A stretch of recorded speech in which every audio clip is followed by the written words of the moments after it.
Gabe and I are here today to talk a little more about the mental obsession, both of our experiences and what we may or may not do in relation to mental health and getting better. So, good morning, Gabe. Morning, Jet. Anything on your mind today that would be worth noting? No, the only thing that's sort of interesting is when things are highly active. For me personally, the workload and everything, I tend to sleep a little better because I'm literally exhausted and have to sleep kind of like it should be as a human being, just to do your day's work, provide for your family, work, hang out with your family, and then, rest. Whereas before, like there would be days of not sleeping because I was worrying about something or focused on something else. Literally Well, trying. Go ahead. it kind of points to when we're unhealthy mentally, we do things unhealthy physically. Yeah, okay. I'll buy that. So it's interestingly that the stress that we can't seem to be relieved of has us unable to sleep to recover. Good morning, Yeah. Mark. So Gabe started with the point that when he's busy working, being productive, I would say focus, Gabe. Yeah. He sleeps better because he's naturally tired. Kind of sleep then becomes a natural part of recovery.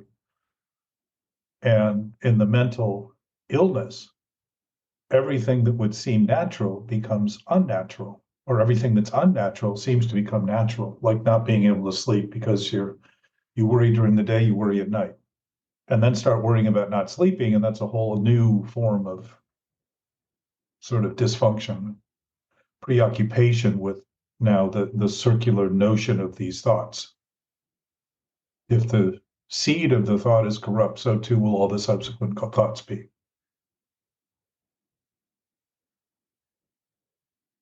Kind of like working out. When you go in, if you spend an hour and a half in the gym working out aggressively, you're going to be more tired. Your body's literally going to ask for sleep because recovery includes not working out. So you get the other part.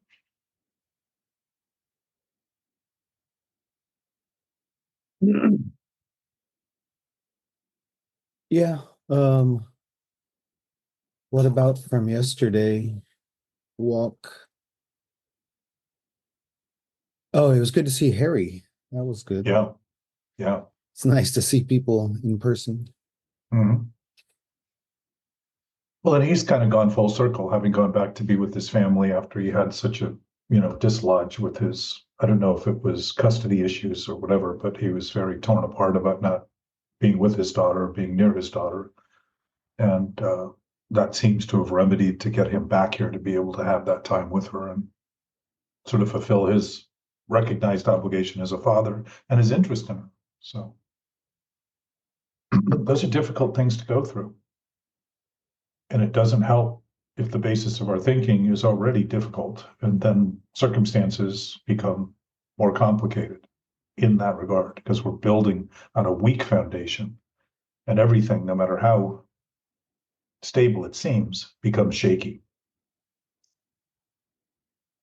Yeah. So if our nature is natural, it's how it is right now. There's no self to find, there's no place to look, there's no true self that's missing. The question is, when we think we're looking for that true self and have to do things to find it, why we don't notice that we must be thinking it isn't there to have that thought. Like losing your keys and thinking they're lost. And when you find them, realizing that's exactly where you left them. Keys were not lost. We lost the thought of where we put them. So it's starting to just contemplate and consider that if the absolute nature of nature is absolute, that it isn't an option, that it isn't negotiable, it isn't coming and going, it isn't more or less, it isn't all the things we think of in relation to thinking. Those are all thinking driven consequences, more or less, bigger or less, all that kind of stuff. Bigger, smaller, nothing, everything. Those are all within the context of thought. Not to say we shouldn't or can't, but that if that's what we're doing, it's probably worth admitting, conceding, accepting, noticing, and starting to observe that. And notice then we've always been observing it.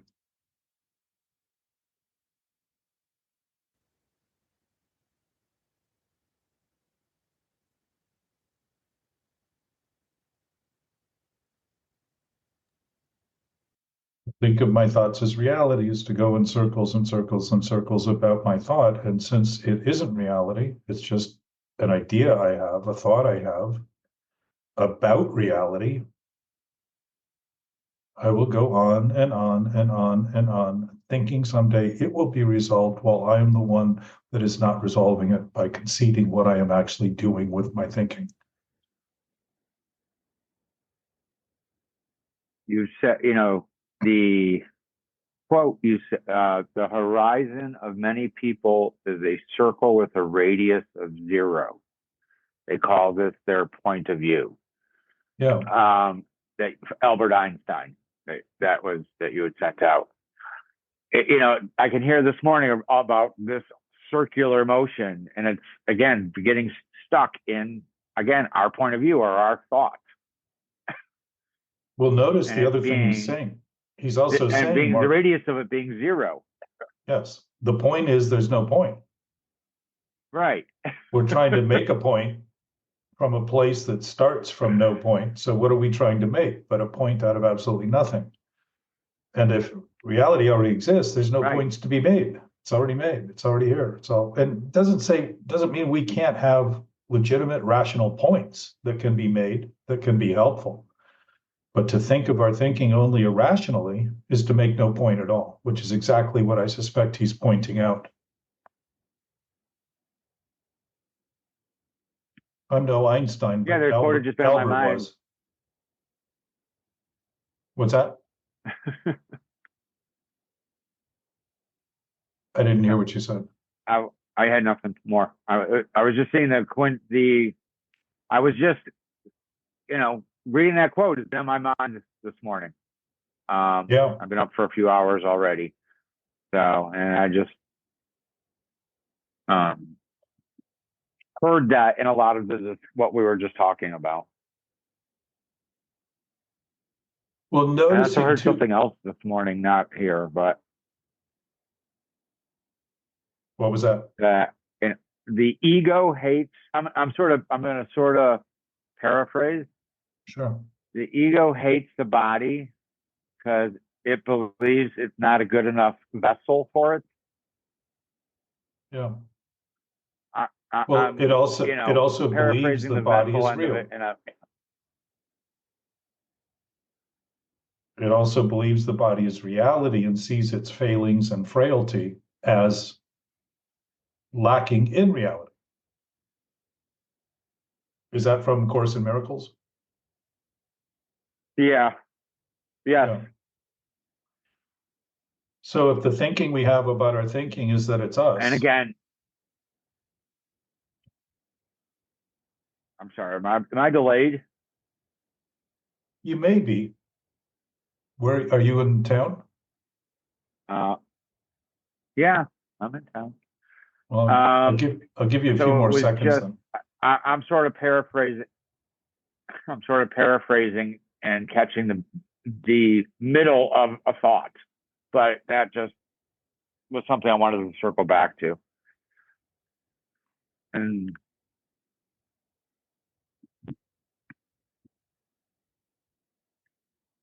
also, only the ego can experience guilt. Only the ego can experience guilt? Yeah.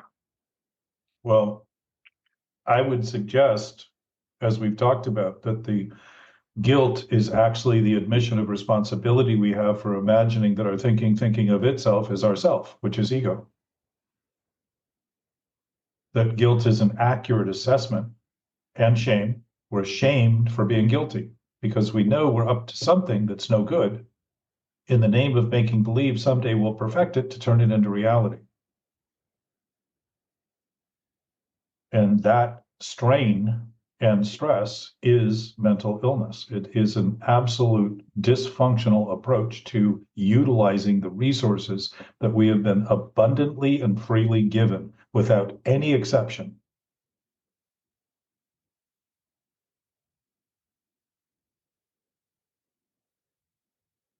It's disheartening to think of it in that way because there is no heart in it, which is exactly what narcissism is and psychopathy, the pathology of psychotic thinking. There's no heart in it whatsoever.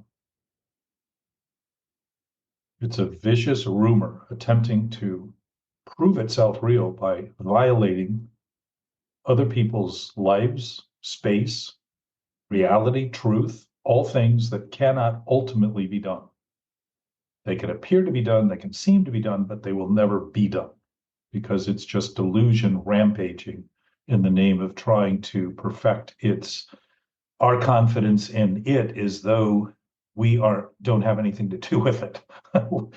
We're creating the illusion, thinking of it as real, it becomes a delusion, and then we think the delusion becomes real and something we have to stop rather than noticing we're the ones starting it. It's exactly what addiction is. Treating the effects. People talk about stopping drinking, stopping overeating, stopping this, stopping that. They're missing that they're the cause of it by thinking the effect is the cause. We've flipped it all backwards. Like any lie, it's completely reversed. So reversal of fortune becomes our seeming plight. Scarcity, lacking, all of those things are only concepts within thought because they don't actually exist in reality. Reality is abundant by nature. It is unlimited, so you can't do much more than that because it isn't even a quantity. It's just it's an essence that's essential, by the way. It's not an object. It's not a negotiation.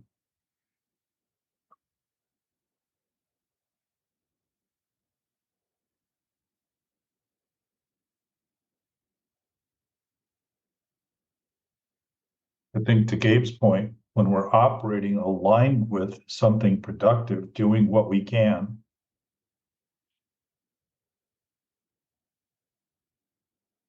it accounts for wanting rest, wanting some relief, wanting some pause in that focus so that we can recover. Recovery is in the rest, in the patience, in the pausing, in the present nature of that meditative state becomes much more obvious when we're not in the hailstorm of 50 different things going on that are interacting and seeming out of control and need to be adjusted, all that kind of stuff that's going on. Takes our attention. Doesn't mean we don't have a greater awareness. It simply means we're focused on what we're doing so that we get it done as well as we can. And the better you want to get it done, the more focus it's going to take typically, because you're managing not only what you're doing, primarily what you're doing, but you're managing it in relation to everything else that's happening. And to start seeing it that way is to start to act integrated, which is what integrity is about. It's integrating all of our aspects, all of our parts, rather than thinking of them as separate, seeing that they're the basis of everything we're always doing. While we can be deluded and delusional about what we're doing as only being what we think we're doing, and as a result, always feel whatever we're doing isn't good enough, that needs to be done more, but the more is coming on the basis of something that's so wrong, it's never going to feel right. Or whole or complete or enough. So there again is another addictive tendency. When enough is not enough, words have lost all meaning, rationale has lost all reason. Logic has become illogical. It's all become flipped.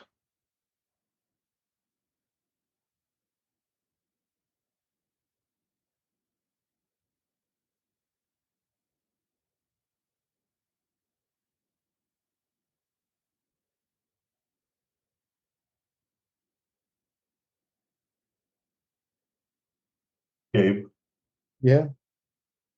Another point too, to your point, is that when you're focused on something and you're making progress, you know it. Right? Doesn't mean that it's not without some fraught, without some seeming peril, because if you're doubting how things are going, you're at least open to the possibility they're not going where you think they should be going, so you can begin to adapt and adjust appropriately as they're going. And that almost seems like a grind, but it's literally the thing that actually makes progress occur. Productivity comes out of that, real productivity, not the messy misery that's produced, but the actual productivity of saying, okay, that's a job well done today. I'm done for the day. I accomplished something I don't have to go back and repeat and fix. There may be elements to it, but for the most part, you know you've done it. There's a clarity in all that. Yeah. It's like taking a walk. There's no doubt when you're done that you took the steps that led to the steps that led to the completion of the walk. There's a sort of satisfaction in doing anything functionally because it's how we're designed to function and operate.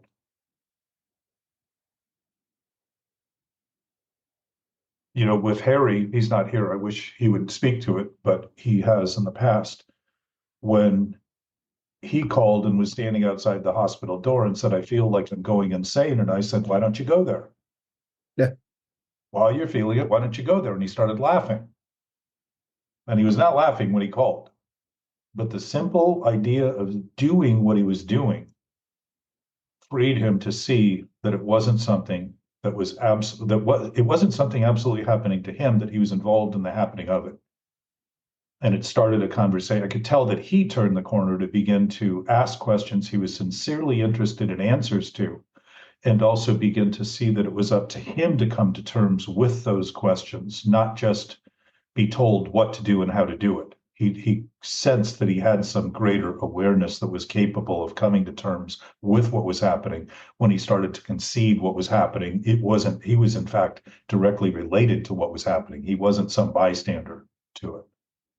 And his situation was extreme, because I don't think I've ever talked to somebody who's literally standing outside the hospital door ready to ask for entrance to the mental ward.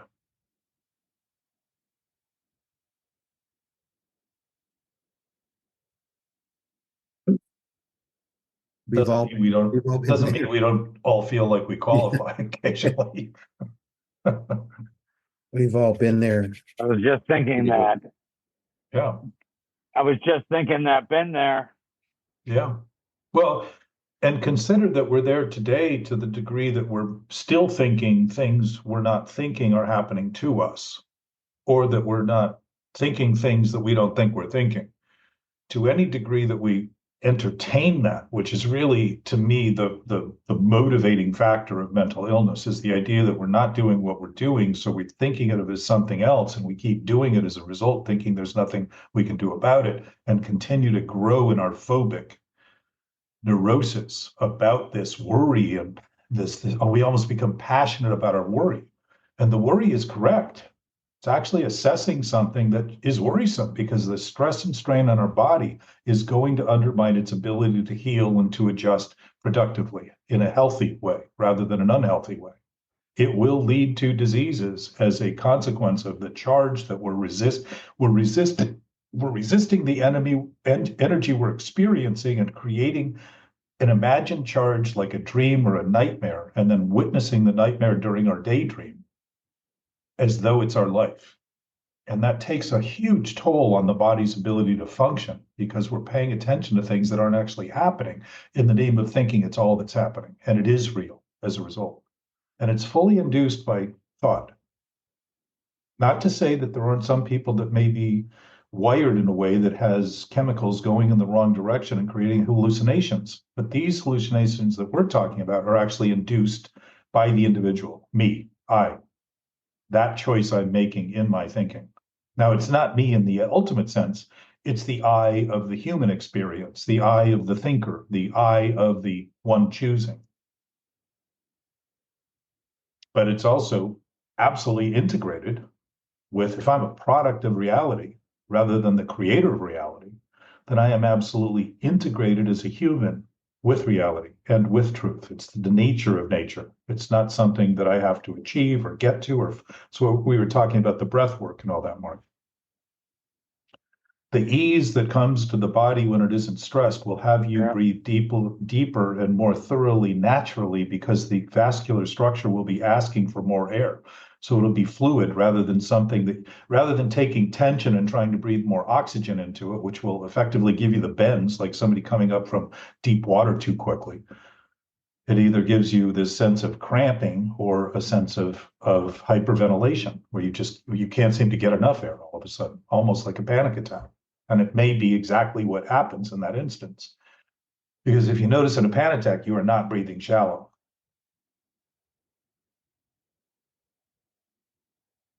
If you've ever noticed. You're gasping, like. Exactly. So there's a request for air that we can't do anything with. So the gasping is trying to accommodate the deficiencies of the body and overcome them, because we're finally recognizing the constricted nature of our physicality has been so consistent that we've taken it for normal. And all of a sudden we're introduced to the fact that that is not normal at all. We can't even breathe enough to keep up with it. And that's sort of like if you try to run a mile and you haven't been running, it's, about an eighth of a mile in, you're going to realize it's probably not going to happen.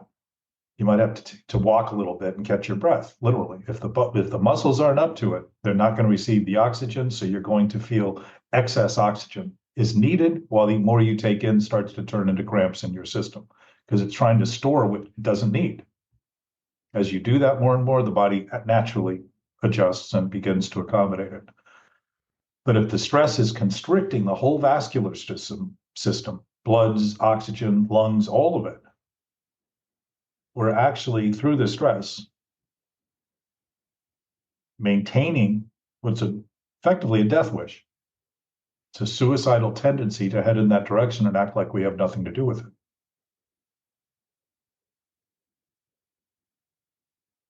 And I would not say that lines up on the healthy side. But it seems to, because in the thinking that's backward, it seems like the wrong thing is the only thing to do, and it's the right thing to overcome the wrong thing we're doing without simply conceding the cause of it is coming from thoughts that have no basis in reality. They're all just manufactured within thinking. And then the thinking about the thinking, which is really where it sort of cements. Once I have the thought and think it's real, now I basically condemned my seeming self to being made up of thoughts, rather than see that if I didn't have any greater awareness, if I didn't have any greater existence, I would not know that something was wrong with those thoughts. I would not know to feel guilty. I would not know to feel ashamed. None of those things would occur. So all of those are markers, like the bedevilments and AA. They're markers, indicators of the wrong I'm thinking. They're byproducts of that wrong.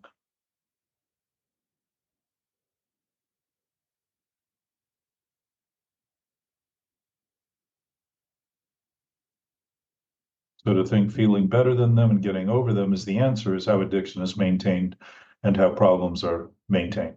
We think we're controlling them by trying to get over them, when in fact we are controlling them, we're maintaining them, and wondering why they don't stop.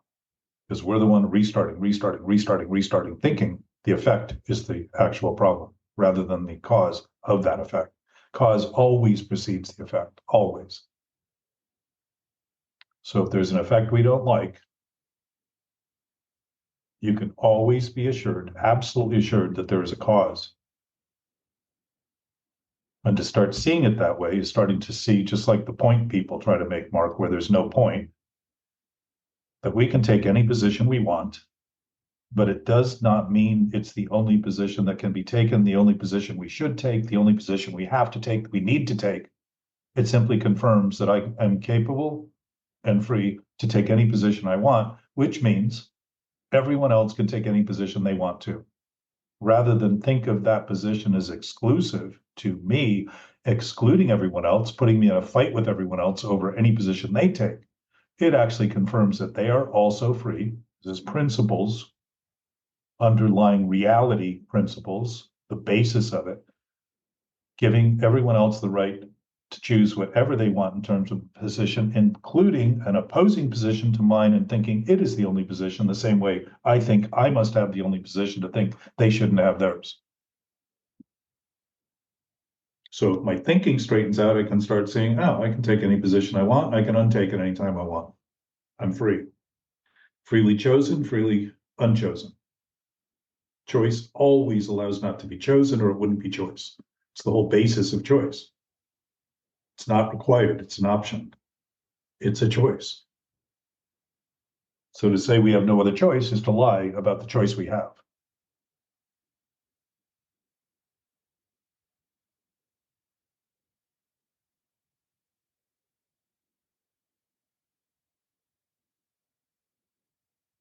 Well, does that go back, Jack, to the choice standing in front of the hospital? Like, is that? Yeah. He thought he had no other choice. He thought the only thing he could do was turn himself into a mental ward. He was at a loss for a cause. He was literally feeling a lost cause. Because he didn't see that he was doing it. He didn't see it. He thought it was happening to him. But it's a great metaphor for any time during the day when you feel condemned by what's happening, to notice that it isn't the thing that's happening that condemns us, because what's happening is always happening and always going to be happening. It's how we're thinking about it in limited ways, thinking of those things as intractable rather than starting to see that they're actually very flexible. Not only are they see-through, they're completely translucent and transparent when you begin looking at them accurately. There's no solidity in them.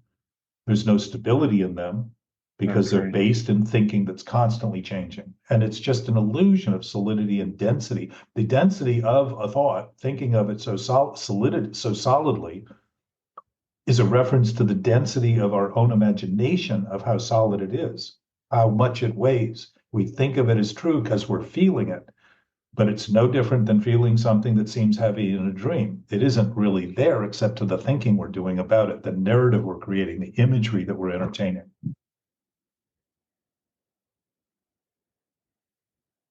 The victimhood, the freedom that comes when I no longer feel the victim.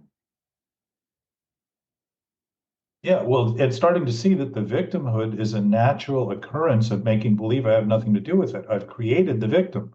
Victim doesn't exist in reality. It doesn't exist in truth. There are no victims whatsoever, ever, ever.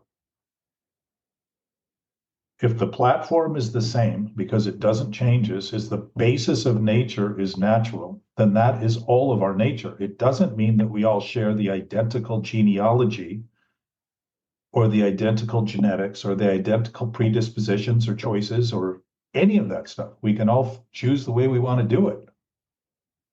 But if my genes give me traits, and the genes are actually evolving through my life and into the ones they get passed on to, which also includes people that aren't born as a result of my fatherhood, but actually our interactions with other people. If I help other people think the only thing they can do is defend against what they're thinking, I'm helping their genetic structure begin to adapt to insanity and come up with unnatural, I would say a lot of the allergies are unnatural consequences to the thinking we do that end up the body's trying to make sense of something that doesn't make sense. So it's dysfunctioning. It's beginning to create genetic disorders and diseases and mental disorders and all those things that we assign to as something we can't do anything about. Well, we're dead center. We're the only ones that think about our thinking that I know on this planet. There may be others. I mean, I think that some animals have a pretty good conscientious approach to horses and whales, and elephants all seem to be pretty intelligent. But I don't think they suffer from the stress of making believe what's happening isn't happening. I think that's unique to our species. So that form of disease, that self-imposed seeming exile from reality, is something we're inducing by how we're misusing thought.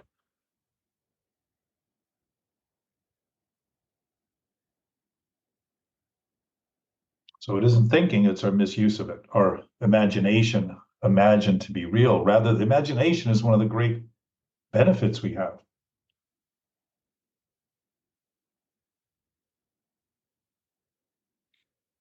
Oscar Wilde said, imagination was given to man to compensate him for what he is not, and a sense of humor was provided to console him for what he is.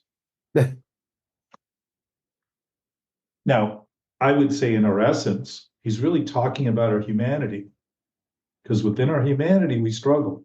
There are issues, there are challenges, there are threats to our humanity, not to our life, the ultimate reality of our existence. There is no threat to something that's absolute. There is no fear in it. Fear is all induced by the ideas we have about our thinking being who we are. Thinking of itself imagined to be ourself. That's the whole transition. And as soon as I think my thoughts are real, I think all I am is my thoughts. And then I begin struggling with all I think about myself and think and wonder why I spend so much time thinking about that self. Not paying attention to other people, being unavailable, being disconnected, not feeling intimate, not feeling a part of, feeling disconnected, feeling less than, feeling self-loathing. All of those consequences are coming from that thought, single thought. And we can look at all the little thoughts and think we're going to put their flame out. But if they have a single root, it's probably worth talking about that, because it will begin to extinguish the ideas and all of those other sparks that are going off and potentially lighting the fires that we end up thinking are overrunning us,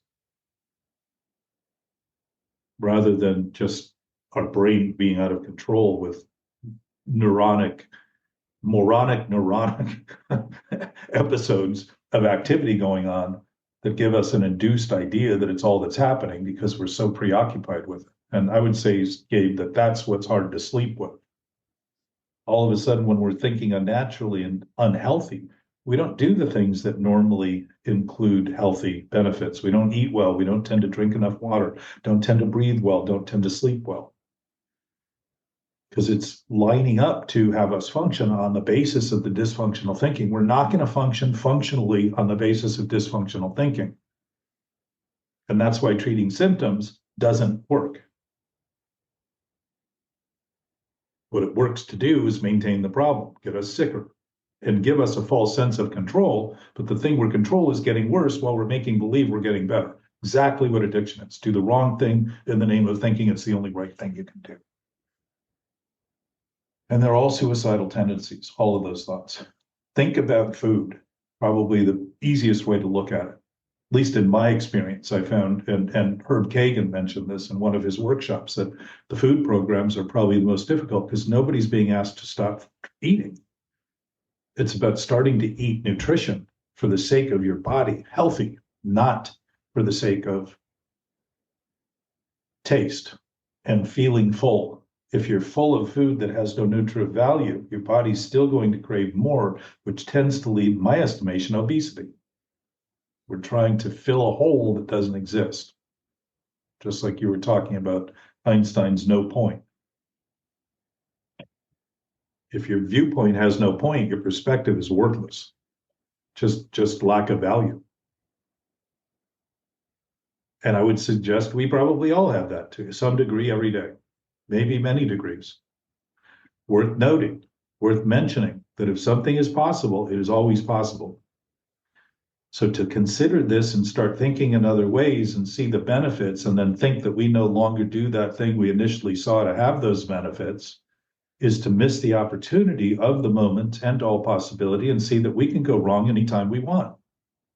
And we're largely going wrong, but it's our idea that it's right starts to get sticky and have us feel like we're stuck in our thoughts, or thoughts are stuck in our head and we're glued to them and there's nothing we can do and we can't get away, we can't escape, and all that stuff.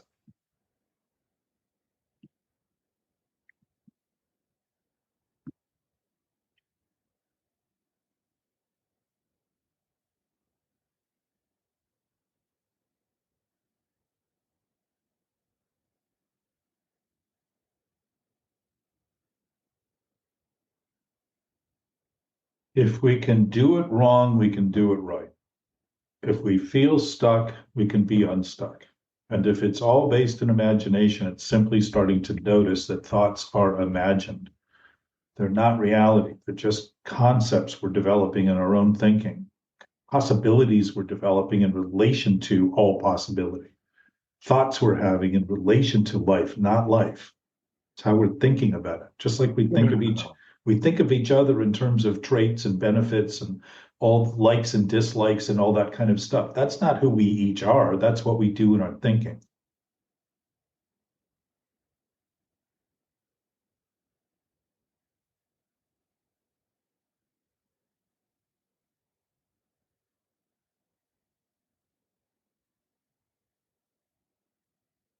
So, Mark, you sent the word ambivalent. Yeah. Let me just pull I that. was just. Let me see if I have that here. So words are interesting when they're looked at because they do have meaning. They were designed to help convey ideas, but they were not designed to become the thing that they're conveying. They're bridges. They're not the destination. They're the bridge to a destination that we each get to choose how to see and think about.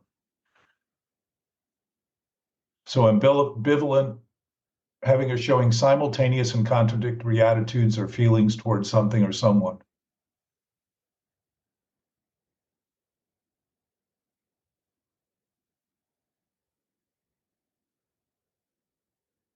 I would say to a degree, we're always ambivalent about something. That's, I mean, it's pretty easy to have some doubt when you make believe your thinking is reality and start to see that there's a lot of edges there that don't seem to be very well defined.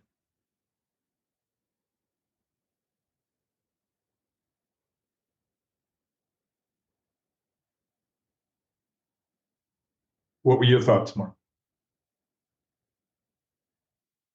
Again, I'm just starting in my first time in my life actually to slow down enough to start looking at words and breaking them down and seeing how reversed we are using them, or I am using them, or I guess we are using them, and how my definition of them can be very skewed.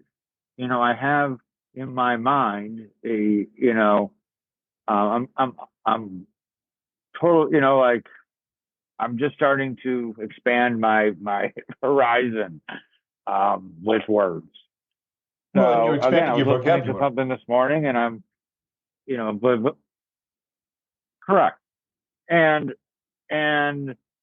um, whatever. So I was listening to Course in Miracles this morning, and it was talking about ego and ambivalence and a whole bunch of things, and I just stopped and paused and made sure to go and look it up, and I've just been sharing those words with you as I progress through my day.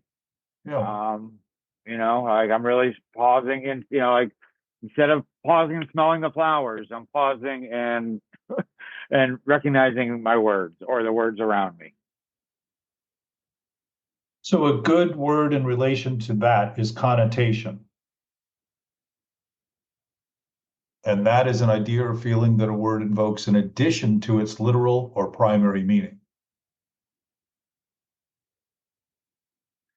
So when I feel guilty and think of guilty as a feeling, I am not admitting that the guilt is actually the guilt for doing what I'm doing to feel guilty.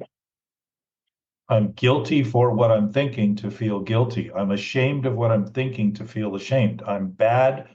I'm thinking bad to feel bad. I'm thinking wrong to feel wrong. My feelings are an accurate assessment of what I'm actually doing in my thinking, in addition to everything else that's going on, because my feelings are basically trying to sum up. My thinking is summing up what is actually happening based on all of my sensory perception. And then and that really hit me. That really hit me the other day. Oh, that really hit me the other day. You've said it a few times where I've said a feeling, and you said, "Then you are." I said, "Oh, I feel guilty." And then you say, "You are guilty." I said, this, but really hit me was I said, I said, "I think I'm shallow," and then you said, "You are shallow," and and again, it was more of, again, I'm looking at my shallowness, and a lot of it is educationally or, again, stopping and analyzing words or the word that you just, so, I'm drifting off again, but,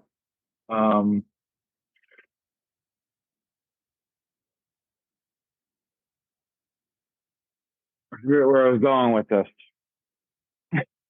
No, well, that you're starting to see things in a way that would maybe be a little more accommodating to what's happening rather than sort of delusionally condemning you to some state.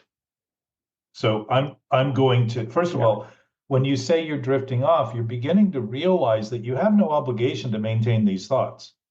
That sense of drifting is coming from the idea that you're no longer anchored into those thoughts and think that you have to say them in a certain way to get your point across so that everybody can see who you really are. None of that's true. So when you begin to notice that intuition is actually a free flow of available knowledge that's always available, that I don't have to think about it all for it to come into my thoughts, because my thoughts are constantly, absolutely, intimately related to that knowingness. It's easy to feel like you're drifting away because there's no weight to it. there's no depression in it. There's no impressions in it. You're literally beginning to speak in a natural form that you will find words you're using that you used to misuse start to be used properly because you're not using a connotation to excuse them. And I'm going to use a little bit of what I said the other day to make that point to you about the shallowness. Okay. Historically, humans have thought truth is deep, right? Very common assumption. Which would mean truth is buried. Which would mean it isn't here, it's somewhere else. This is also a very similar construct of God. God always seems somewhere else where we're seeking to find God because God is apparently lost. An infinite source responsible for all that is. And I'm not coming from a creator standpoint or an evolutionary standpoint. I'm just simply suggesting that if reality is reality and this thing we call God is the essence of that infinite, absolute, unlimited, omniscient, omnipotent, omnipresent state of being, then that knowingness isn't unknown, and it can't be unknown, and it also is not deep. It is only deep to the thinking of it being somewhere else with someone else or something else, which is why if you think about the way people tend to talk about God, we think of God as a human. He gives or takes. He answers our prayers. He condemns us. He creates cancer. He does all these things we don't want to take responsibility for absolutely causing in our own human experience. So when I said you are shallow, I was not referring to the ego, because the ego is born in the concept of being buried alive within the thinking about the thinking about the thinking, the obsessive thinking we're doing that we think is thick and bound. We're bound by it. And it is depressing because it is an impression of reality that isn't real. It's simply an impression caused by the resistance we have to conceding that our thoughts are imagined. And our thoughts aren't true. They are a product of truth designed to express truth. And when I begin to concede that, I start saying things I can't even imagine saying. And when I do admit, I don't even know where that came from. I don't know where that thought came from, because I'm all of a sudden no longer the constructor of reality in my own thinking. I become the expressor of reality. And like a dam that's arguing whether or not it should release water and wondering why it feels like it's ready to crumble if dams could think about themselves. It's what we do in our own experience by feeling run over by nature because we constantly think we have to obstruct it and stand in the way of it and control it, and manage it, and keep from it. That resistance is stress, pressure, anxiety, depression. All of that comes from not noticing the absolute nature of our nature is absolutely natural right now, always. So to see that is to also start to see that we've had connotations about things that are flipped. When I'm guilty, I think it becomes a feeling. In emotions, guilt is not a feeling. Happy, sad, bad basically covers emotions of that sort. And think of emotions, moving, emotions, energy moving. Think of the current now. And yet a current is always moving. Where are you in the river? You're standing in it while it passes you by. The moment is always where we are because it's always new where we are, where all things are, and it isn't divisible because everything is witnessing it simultaneously wherever we each seem to be or think we are in relation to all other things. So that point about there being no point, that's the point, and there is no point in it whatsoever because it's an ever-present state of knowing and awareness that we cannot divest ourselves from, we can't let go of, and we can't be let go of by it because it isn't relative, it's absolute in nature. So the shallowness of your being nature, your knowing nature, is that it's always available, always present, always here. It can't be deep. It can't be away from us, and nor can we be away from it. It is the thinking we do that causes those things and why we think truth is deep, because we think we've buried it somewhere and we need to uncover it. Once again, trying to claim reality is our job, our source. We're the source of reality now. We're the makers of reality. We're God, trying to figure out how we screwed it up so badly and constantly trying to fix it. It's not true, never will be true, but it's certainly something we can do. And we're doing a really good job of it in every sick way. Credit where credit's due. We've excelled dramatically in this regard as a species. Sad, yes. Denied, yes. Accurate, yes. Look at our history. We have been fighting our own species in the name of thoughts, in the name of righteousness, in the name of a rightness that isn't right. And we'll continue as long as we decide that we want to continue to live in the obscured nature of this fantasy of reality. Perfectly well, it shows how free freedom is to allow us to do this and act as though we have nothing to do with it. And look at our circumstances and think because it's not all the worst things that are happening aren't happening to us, that we are better off. It's a very sick concept.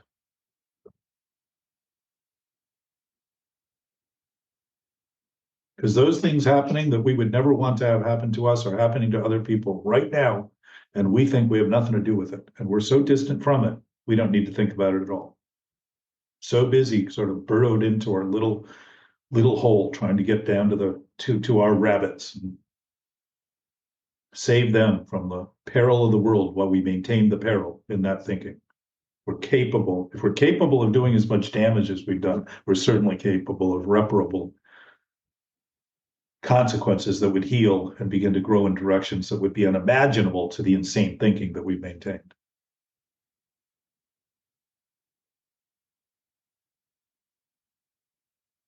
So noticing the knowing nature of our existence is in fact who we are and what we are, and that is something we all share, not something that we're divided from whatsoever, because it seems to be where everyone is and everything is. Pretty interesting. So it must also be within us and without us, in us and between us. In all those things we can think of as distinct and separate, it also must be absolutely there without any discrimination, inequity, none of it. None of the things we fight over, it would be involved in whatsoever. The truth doesn't set us free. It's the thinking we do about the truth that condemns us, and the truth has never condemned us. We've been so fixated on everything else, reality being a problem and life being problematic and complicated, to blame and shame and fault it, while we haven't been willing to accept the blame and shame and fault of our actual actions as humans. May seem big, but I guarantee you, if it is happening as described, it's simply happening. It's not big. It's not any bigger than it is happening. It's just as big as it's happening, and that's the end of it. It's not a big deal. It's just the deal. It's how it's going, how things are going, how it's happening. The universe isn't big. It doesn't think of itself as grand or grandiose. It's not proud of itself. It just simply is doing what it is doing, always. Being what it is, beyond the doingness of it, and within the doingness of it. It's a realm that's hard to comprehend, but considering that we can admit that is the greatest comprehension to begin to align with it and notice that we've never been maligned. It's only our thinking about it that's maligned, and as a result, our actions.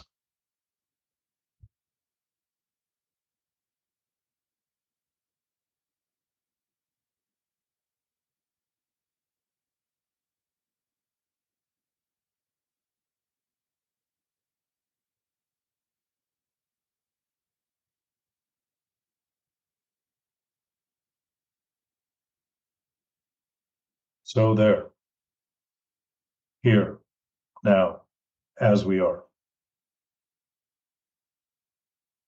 And interestingly, the one choice we each have is what we do with truth and reality, how we think of truth and reality. We've been given that freedom, each of us. I can't tell anybody what to do or how to do it. I can suggest that if there's an infinite source, it's all of our source. But that's only words attached to something that's always been that way. It's each of our thinking that we struggle with, and it's each of our decision to think correctly, to think right, to begin to think in ways that align with reality, and start to notice that when we do in any way, any concession starts to have brilliant, literally, insight and awareness that seem to be otherwise impossible. And it seems to be a miracle, but it is not. The miracle is that we keep thinking that not doing that, not being aligned in our thinking, is somehow natural. We've mistaken human nature for all of the things that are faulty as a result of obsessively thinking about thinking as reality. And the obsession is you can't think about it enough to ever have it become reality, so you got to keep thinking of it more. Just like drinking, any kind of compulsion. If you notice in food, I started to mention earlier, if you look at food, you're never craving food that's healthy for you. Because if you were, you wouldn't be craving it, you just eat it. No, I don't know anybody that suffers from broccoli consumption. It's always something tasty, fruit, crispy, salty, crunchy, sugary. Something about it isn't healthy that we crave. Because the thinking, we're trying to manifest satisfying thinking that will never be satisfied. So what do? Keep trying the wrong thing, thinking you'll someday be right. Textbook definition of addiction. At least in my textbook.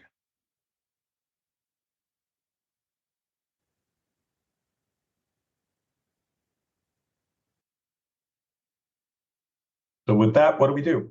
Talk about it. And if our thinking begins to be open, rather than preset and predetermined, the words start to naturally follow. The vocabulary starts to begin to communicate. It's one of the things we are uniquely qualified to do in this world, which is to have languages that we call our own, because there's so many of them, because we're capable of creating so many different forms of communication, because we're communicating in so many ways that we don't even think of, because they're not within the confines of standard language. There's all kinds of communication going on all the time because we are sensing, we are a part of a sensory organism that's witnessing everything that's happening all the time. That may seem big, but again, if it's happening, that's just what's happening. It's not any bigger than it is. It's not any smaller than it is. It just is as it is.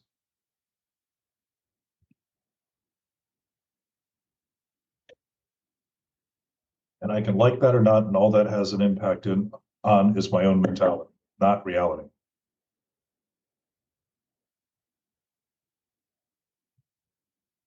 So that's the short version of shallow, Mark. Thank you.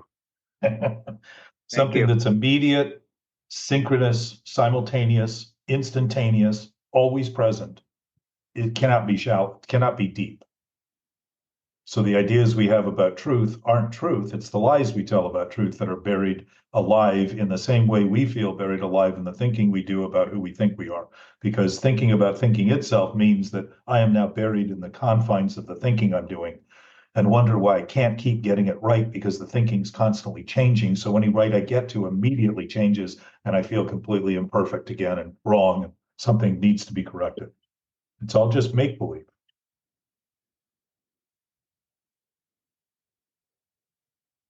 There's no make-believe in the now. Right. You don't need to make believe in it, but to begin to consider that it exists in a way that we don't have to believe in or have faith in. I mean, that's a very good point, Mark. You and I have had plenty of conversations in the last few months. We've known each other now, I believe, 16 months. Was it the Correct. last? It was the retreat. Correct. It wasn't the last 2 one, years it was ago. the one before, right, almost 2 years, yeah. So your language has begun to, you have said things that you have previously never said in a degree of clarity, which confirms, in my estimation, this awareness we have is something we share when we begin entertaining it at all. If we do it at all compared to the commitment we've made to entertain things that aren't real, the reality of it becomes very obvious because we start speaking about it in ways that are reassuring and confirming, just like Gabe was talking about working productively allows him to sleep at night. He's not sitting and worrying about what should be done, could happen, might happen, isn't happening. He's thinking about what is happening, focused, doing things. And when we align our awareness, our thinking awareness with productivity, with our hands, there's a confirmation of whether we're functioning or dysfunctioning very quickly. We know if we're making progress because we feel the progress. We feel the assurance, the confirmation of our functional capacity, rather than that dysfunctional feeling that this is a waste of time. I'm never going to get anywhere. It doesn't matter what I do. I'm always going to fail. It just, all that kind of stuff is coming out of the thinking that more thinking is going to fulfill us, rather than starting to see that if I do the smallest thing, like Harry outside the hospital, if he considered it so clearly immediately when I said, why not just go insane? And he started laughing immediately when he thought of the thought. He was so bankrupt in he had tried everything, just like the book describes. His will had failed him completely. He was dealing with what the book talks about in relation to alcohol, the marshaling of our will. Nothing helped. Nothing ever helped. Nothing ever stopped it. Nothing we could do. Nothing. But when we conceded, we were powerless over it. All of a sudden, we had an opportunity to notice. We'd restored choice as what choice actually is, rather than the idea that we have no other choice and continue to perpetuate the lie we have nothing to do with the condition. I think that is exactly what happened when we were talking about the view from the headlamp of the locomotive. Yeah. And now, like basically since that day, like after 45 years of excessive nicotine intake, like I was able to stop without any real even physical withdrawal, which was, after I was just like,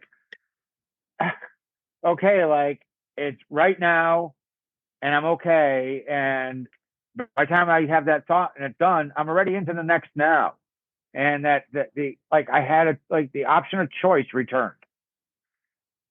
The option of choice returned. And I'm like, well, why would I restart it? I don't know. I'm still in awe a little bit, even that the physical withdrawal wasn't there. Yeah. Well, normally speaking, people are trying to maintain the thought while stopping the action. That's a very difficult thing to do, as you know, because you will always crave the thing and eventually fail to stop doing it. Because the craving, it'll become so monumental because you're creating the idea that you have no control over it. It's happening to you. You're a complete victim to it. You're completely out of control. Think of that. Out of control doesn't mean you're spinning out of control. It means you have absolutely no control over something that doesn't exist, thought to be real. The words start to actually line up. Disorders, which we have many of them, are reflections of thinking out of order. What do we say? We're acting out of order. There's disorder in the streets compared to what we presume people should be doing. They're doing something else. the anxiety, metabolic, physical disorders are coming out of as a consequence of our behaviors resulting from thinking that is out of order because we're thinking is the source of reality rather than thinking is a product of reality.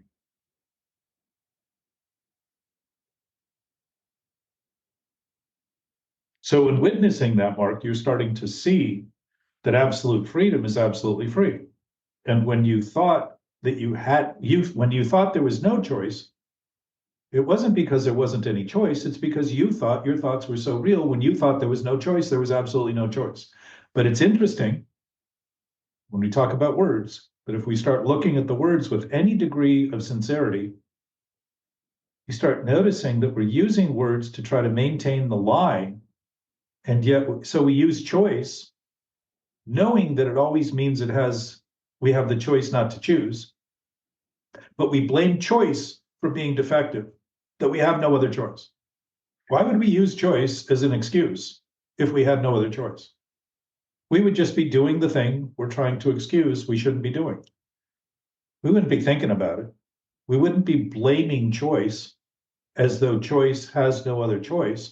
So the whole time you thought you had no other choice was just a reality you seemed to create, which was a fantasy that you were happy to live in and continue to maintain while you were suffering from the maintenance of that.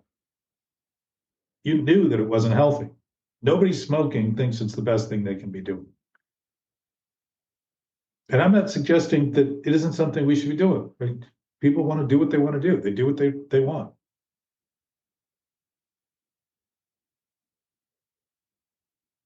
But health becomes a little clearer when we're not thinking in unhealthy ways. Behavior becomes clear.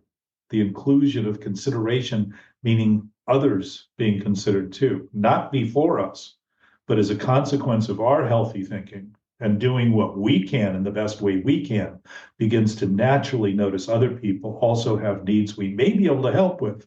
But probably the biggest help we can give other people is the chance to see that they're absolutely capable of self-supporting their own experience, helping not themselves, but helping productively to satisfy the needs they have as a human, the basic needs, food, shelter, clothing. People on the streets today are growing in numbers because they don't seem to be able to figure that out, because we've been catering to people and giving them the impression they're worth nothing but the amount we can give them, because they're incapable in the thinking of having any interest in their own well-being. It is not true. It's a fallacy of society that is collectively thinking in sick ways and coming to sick conclusions as a result. The best thing I'm learning I can do is to remind people of their own capacity, their own infinite capacity to function literally, because they're reading the body language as a signpost that's accurately written to tell us where we're going right and where we're going wrong. We know the difference. But in the denial of fantasy, we act as though every one of those things are things to get over and feel better than, rather than start to say, oh, this is actually good information. If I'm guilty, feeling guilty, I am guilty for what I'm thinking right now. I'm choosing a thought. I'm guilty for thinking. Those are options. Those aren't condemned. We're not condemned to that if they're choices. We're choosing those things. The condemnation comes in the thinking of them as something that are real and something I can't do anything about. If I can't do anything about it, I am not thinking about that. It's interesting that we can't do anything about reality. And all I struggle with is a fantasized reality. I don't notice that. I don't even pay attention to that. I don't say, oh, reality doesn't change when I think about it improperly. My mentality changes dramatically when I make believe it's reality, rather than realize reality is already real. What I'm making of it is a choice. How I'm thinking, what I'm thinking is a choice. That I'm thinking doesn't seem to be a choice. Just seems to be something bodies do, just like I breathe. I don't think about breathing all day long. And as a result, I'm often not breathing very well because my thinking hasn't gotten to a point where it's healthy enough to notice that I don't need to just work out to breathe. I can sit up straight and have a posture that actually accommodates breathing a lot better than slouching and bending over and feeling as though I'm going back into the embryonic state.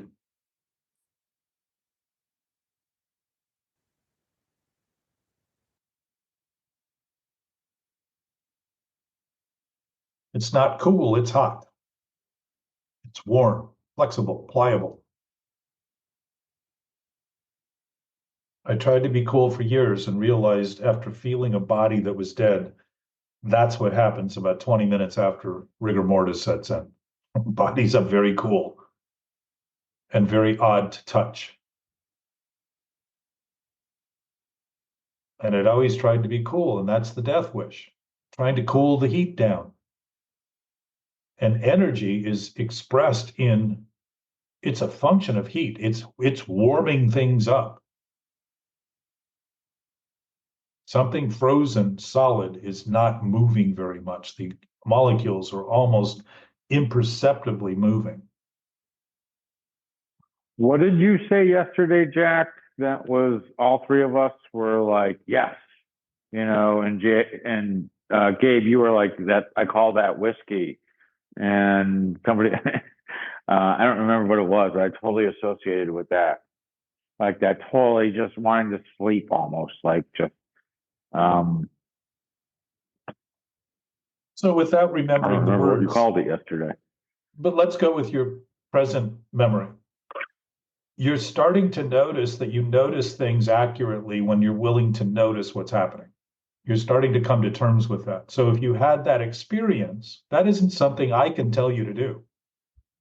But if we're speaking in terms that are inclusive of each of us, because we're speaking about our being nature, our knowing nature, our absolute nature, those experiences become much more common because you're starting to recognize that you have always known those things.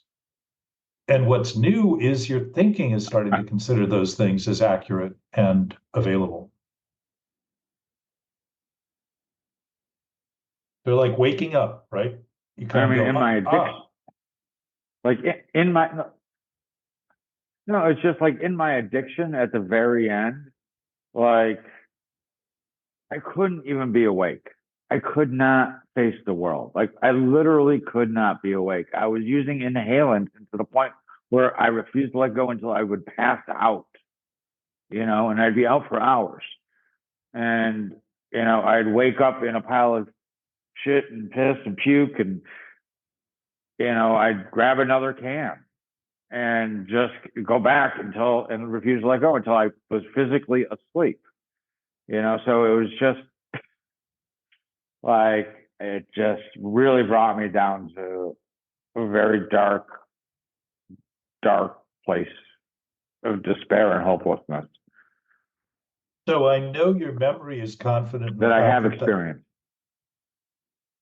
I know your memory is confident in that being the only thing that could happen because you were consumed and intoxicated by the experience. But I'm going to suggest to you, Mark, that all that time you could have done what you've done since. It was always possible.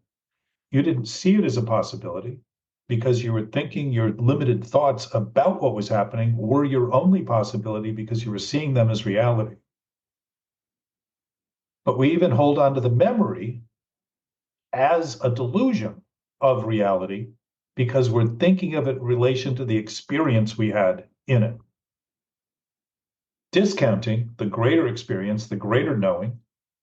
I don't have to think I have an absolute source to have an absolute source. And I can be as insane as I want to make believe it's absolutely not there because I can commit my will to becoming delusional and thinking that that's all that's happening. We are absolutely free to do that. It doesn't mean we are condemned by it at all, ever. It doesn't mean it's actually happening. No. It just seems to be happening. We think it's happening. We think it's all that's happening because we become consumed in it. And I would say, Gabe, the difference in the experience of productivity is being open to all of the possibilities and starting to notice all of the choices that are available. Some may be better than others, but if you make a choice that isn't good, you can immediately say, you know what? I'm going to go as you design something. I've been involved in that for many times. I used to look at plans when they were done for architects and say, you have the whole, you've got things oriented in a way that you're not thinking of somebody living there. The doors wouldn't open in the right way and all little functional things, but they could determine a broader issue that could be corrected very simply often that made the place much more functional for somebody to live in. And in that process, it's very little things that get tweaked and adjusted. And if there's no concession, those little things could be wrong. There's never going to be a concession that there's something that could be done that's better. It's always going to be a concession that the wrong has to be made worse. And then we feel futility and, there's nothing I can do and fuck it. It's just an imagined state. It isn't real. It isn't true. It's an intoxication with our capacity to create fantasy. And in fact, that imagination that we have, like Oscar Wilde said in his quote, is given us to imagine the great possibilities that are possible rather than diminish them and imagine the only thing that's possible is the worst thing we can do.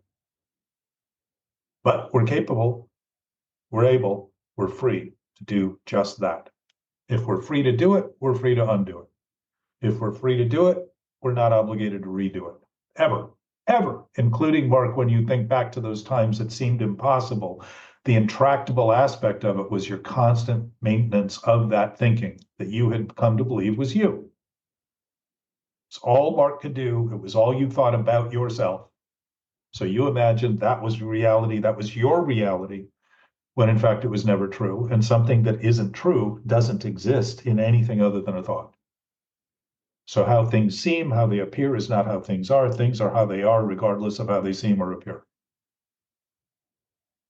I don't say that to contest your memory or your experience, but to suggest in the present, when you begin to think about it, you'll start to see more clearly the sickness of that thinking that you adhered to as though it was you will help your present moment begin to unravel things that you make believe are you right now that you think you can't do anything about. Because it's all, the memory is never in the past. Absolutely. Thank you. I like that word. Yes, absolutely.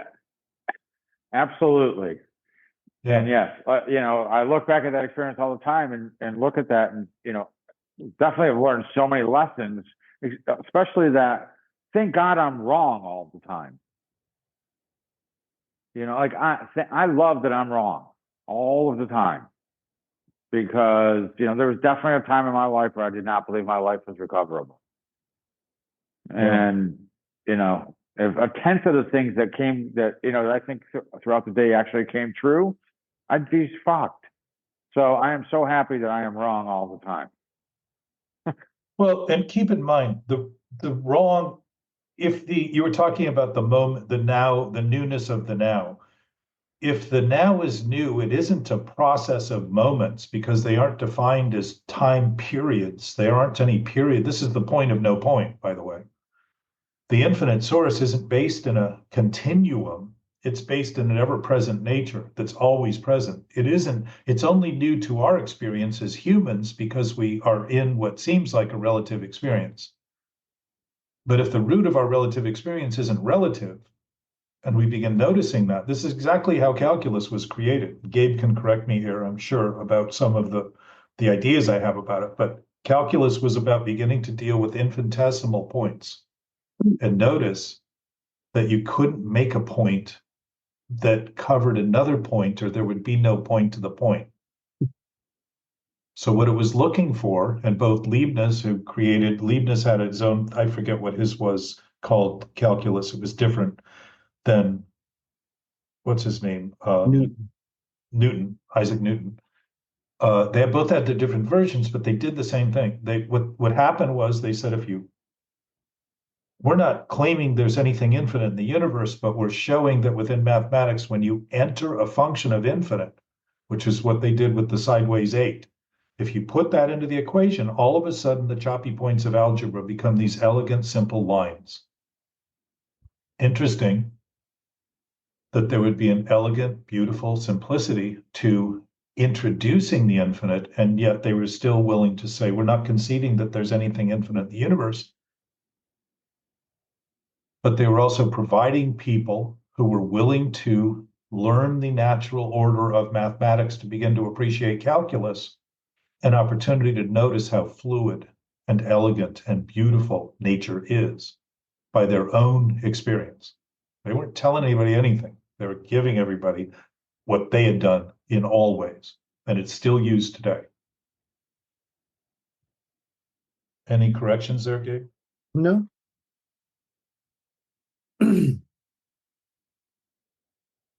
So in terms of language, mathematics is a language that effectively defines our universe.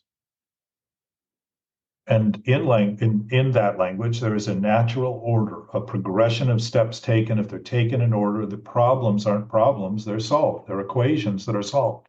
They come to solutions, like 1 + 1 = 2. If you reverse 1 + 1 = 2, it's still the same. Same with any addition. Yet the orders in algebra are very specific, just like the steps are in order. You're climbing a mountain, every step builds on the step you've taken. Every new moment is the combination of everything that's ever happened right now, always. And it's fluid. It isn't choppy. It isn't heavy. It isn't stopping. It's absolutely fluid in the sense that it's always current. Like earlier, the current comment. Think of the words current. I've got several of them, and I'll try to think of 2 or 3 right now, but current is current, and yet it's current. It's flowing. That energy that we have is constantly available to us. And it's also current now. Current light is like that. Light talks about not heavy, and it talks about brilliance at the same time. There's other words I'm not pulling right now, but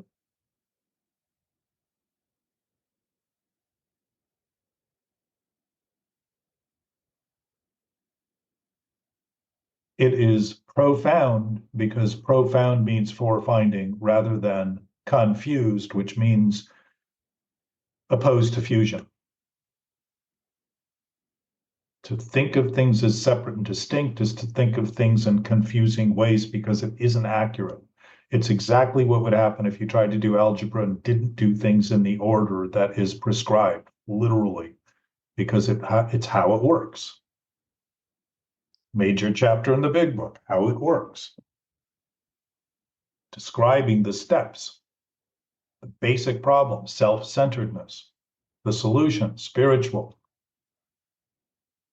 It's describing that the ideas we have about self give us an impression that is undue because there is no depression there, but the thoughts we have about it and continue to maintain is the only thing we can do. And that that survives most often recovery from any symptom. But the symptoms show us that if we can be free, as you just described, from your smoking, that way, without the withdrawals, when you come to terms with it, that you're starting to come to terms with actual reality rather than this self-imposed reality that's induced by a self that doesn't even exist. It's all just thought about thought itself, confused for ourself, or presumed to be ourself.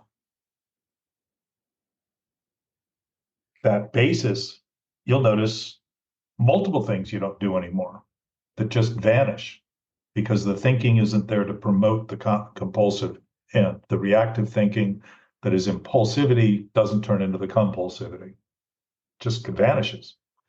And it's so natural not to have those things going on that often it takes months for people to say, oh, I didn't even do that thing anymore. Wow. I didn't even remember that I did that thing anymore because it isn't there. The memory of those things in the name of obsessive thinking is the idea that if we continue to maintain the memory, we will fix the problem someday by making it real. And we talk about we are bound to repeat the things we forget. And yet, in sick thinking, it is the thing we keep thinking we're remembering that's insane and has us repeat the bad behavior over and over and over again. And it's never going to get better. It's never going to get better when we take that path. So it isn't that we have to forget the past, but to notice it's what we do with it in the present. There is no past that is haunting us from there.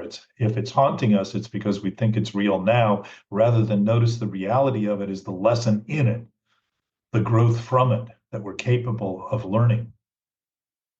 And when I'm thinking of things accurately, I'm not thinking of things as wrong as much as incorrect in relation to the product I'm trying to produce, the effect I'm trying to create, the productivity that I'm trying to have.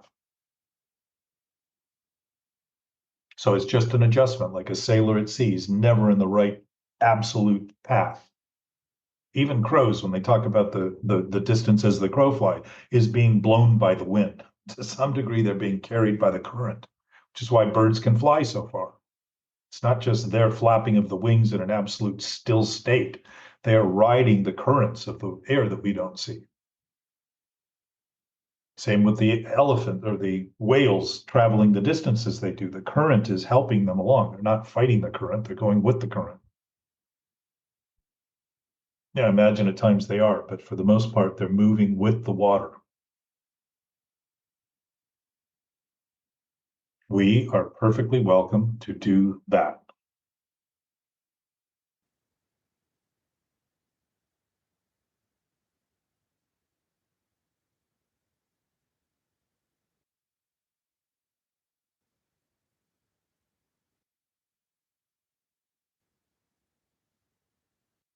Thinking about it better promotes talking about it better. Talking about it better is an indication of our getting better mentally, and also an indication of our interest in sharing it with each other, so that we can find the common ground that we've mistaken as being common or specific to each of us, as we begin to see that it's actually natural for all of us. Everything, all that are and all that is, share that within this universe. And I would say within the universe, because if it is infinite because it's expanding all the time, that would also suggest right now it's not infinite in terms of its expansion. Because if it's growing, it's obviously growing into something that right now it's contained by. Doesn't mean it's not infinite in some other realm, in a realm that isn't based in space and time. So it doesn't have anything to do with dimension. But within the confines of this relative concept, my humanity is limited to the moment I'm doing what I'm doing. I can't do what I'm doing next now. So I do what I do now. And if I'm doing that with an open mind to the experience I'm having, I start producing and start being productive in ways I can't imagine, because it's not about imagined reality. It's about reality that I'm starting to actually interact with accurately and see in others and see in things. If it's there and I begin to notice that it's there simply by conceding it's there, I will probably function better in relation to those things than the way I thought they were, and thought that that's what they were. Distant, removed, petty, greedy, doubtful, all those things. I can have ideas about other people and things. So if you're interested in the conversation and don't know how to talk about it, that's why we record this. Give people a chance to sit anywhere they want in the world. We have, I'll tell you right now, this Zoom has allowed us to communicate with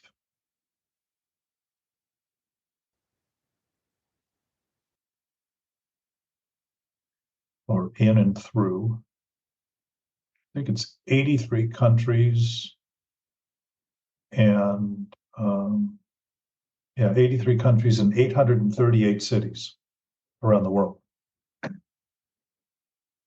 So if you're interested in that, and this isn't a plug for the podcast as much as it's a plug for the idea that if we share our common interest that is common, there's a natural reaffirming and reinforcing of doing more of that, rather than the sick reinforcement of making believe that our stories will someday become true if we repeat all that's wrong to somebody more and more.